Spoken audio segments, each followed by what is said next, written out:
Անցել է այն ժամանակահատվածը, երբ Կտրիչ Ներսիսյանը կարծում եմ կարող էր հատել են արդեն այն գիծը, երբ նա կարող էր այսպես ավելի հանգիստ կերպով հեռանալ։ Բնական է, որ նա արձանագրել է իր տարատեսակ հայտարարություններով կամ իր կողմնակիցներն էլ իրենց տարբեր հայտարարություններով արձանագրել են, որ պատրաստվում են մինչև վերջ կռիվ տալ։ Բնականաբար, որտեվ այլընտրանքը որն է։ Իշխանությունն էլ հետ քայլի տեղ չունի, որտեվ ինչպես նշեցի, այս դեպքում եկեղեցու հարցը ոչ թե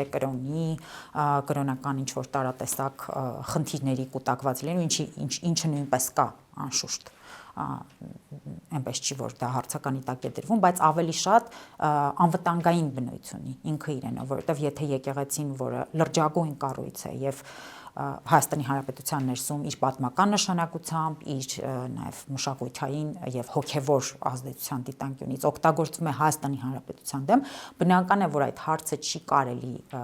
անտեսել եւ անշուշտ այդ հարցը հնարավորինս արագ պիտի լուծվի։ Հակառակ դեպքում ստացվում է մենք մեր թիկունքում Հայաստանի Հանրապետությունը իր իսկ ներսում անմիջապես ոչ թե անգամ դրսում իր թիկունքում ունի լուրջ հակառակորդ, որը աշխատում է Հայաստանի Հանրապետության շահերի դեմ, անկախ նրանից, թե ինչպիսի որակումներ դրան կտան ներկայիս տարատեսակ ընդդիմադիր գործիչներ։